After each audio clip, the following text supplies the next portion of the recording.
semuanya baik-baik. Ada yang tidak hadir hari ini? Hadir semua, Bu. Semuanya. Oke, alhamdulillah semuanya tidak seperti pertemuan sebelumnya. Oke, sebelum kita memasuki kegiatan inti pada pembelajaran hari ini, Ibu akan bertanya terlebih dahulu. Di sini siapa yang selalu atau pernah dijemput atau diantar oleh seseorang? Apakah itu ayah atau ibu? Dijemput di sekolah? Rupanya dijemput di sekolah? Dijemput siapa? Bapak. Yang lain pernah dijemput atau diantar ke sekolah? Nah, kemudian pada saat kalian dijemput, kalian pernah ngerasain orang yang dijemput kita itu mereka itu kadang terlambat dan kadang juga dia terlalu cepat. Pernah ya? Kira-kira ada yang tahu penyebabnya apa sih sehingga mereka itu kadang terlambat dan kadang juga terlalu cepat datangnya? Ya, pokoknya apa? Macet. Ya, apa lagi? Ya, kerusakan motor ya di tengah jalan. Oke, benar semua. Tapi peristiwa yang kita pernah rasain itu ada hubungannya loh dengan pembelajaran fisika. Nah, pembelajaran tersebut berkaitan dengan pembelajaran kita pada hari ini yaitu gerak, lurus, berubah, beraturan. Nah, pemahaman kita pada pertemuan hari ini yaitu peserta didik mampu mengidentifikasi gerak yang sedang dilakukannya dalam berkendara, apakah itu sedang dalam kondisi bergerak terus berubah beraturan dan manfaatnya dalam keselamatan berlalu lintas. Nah, kemudian tujuan pembelajaran kita pada hari ini yaitu peserta didik mampu menganalisis konsep dan prinsip gerak lurus berubah beraturan dan apa penerapannya dalam kehidupan sehari-hari.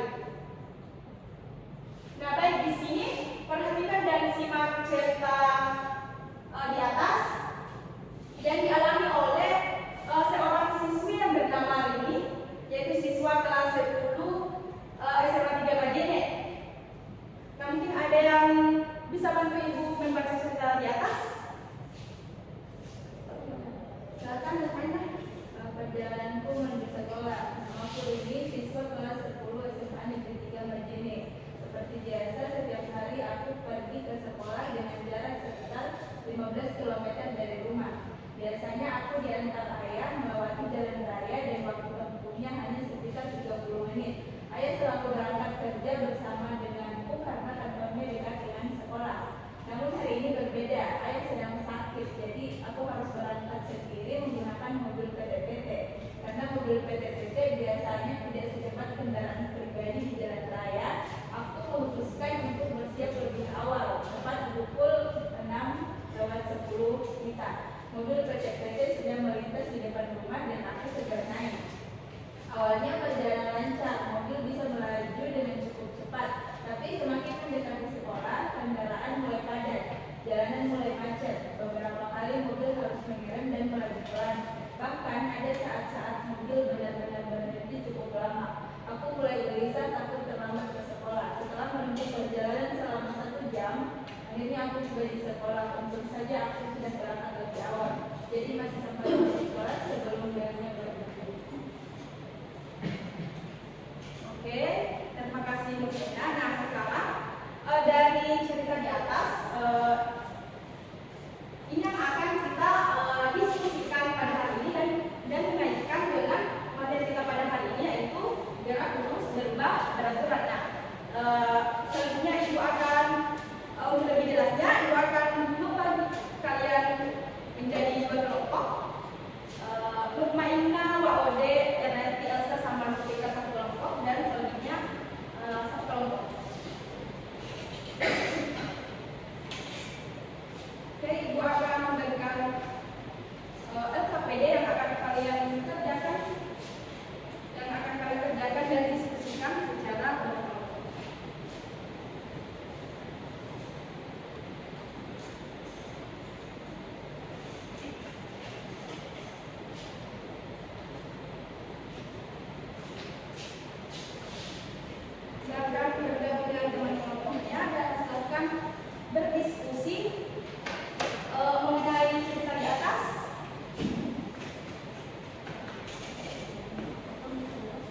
yang ditanyakan, dipersilakan.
diketahui P2 sama dengan 8,33 meter per sekon, P1 16,67 dan C-nya itu 1800. Maka diperoleh perlambatan rata-rata yaitu minus 0,005 meter per sekon kuadrat.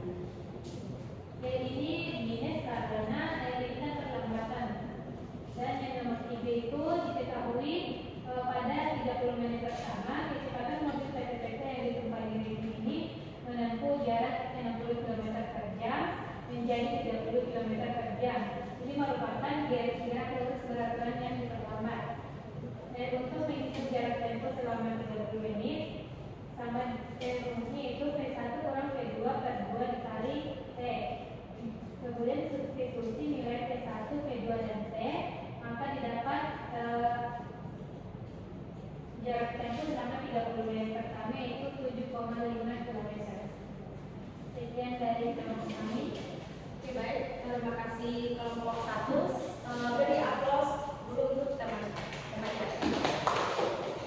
Kemudian untuk nomor 4 dan 5 persilakan kepada kelompok 2.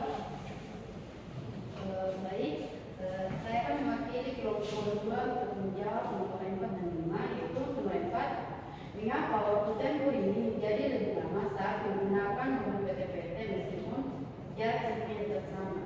Kaitkan jawaban dengan konsep PT. Nah, karena kecepatan PT-PT berubah secara teratur dari cepat ke lambat akibat macet. Ini sesuai dengan konsep GLBB.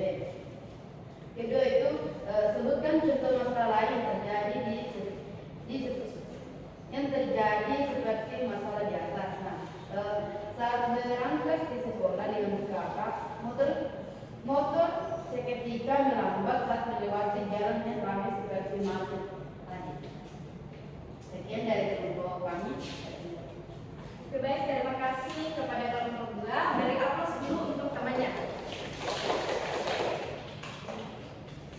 Oke, setelah kita berdiskusi pada hari ini, kita bisa mengambil kesimpulan bahwa GLBB itu adalah gerak benda dengan perubahan kecepatan yang tetap konstan dalam setiap selang waktu. Nah, jika dikaitkan dalam kehidupan sehari-hari, GLBB dapat kita temukan saat kendaraan itu mempercepat atau memperlambat lajunya secara teratur.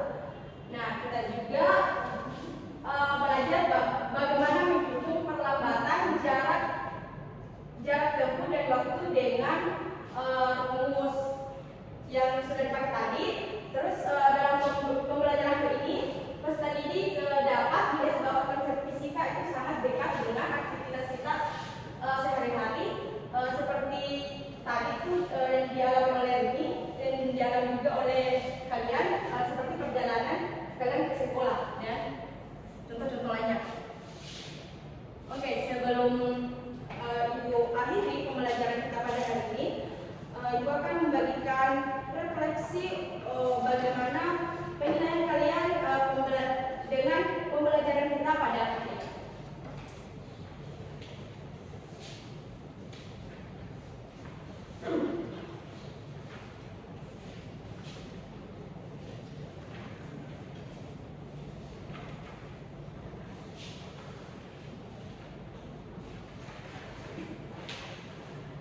Silakan dijawab dengan jujur.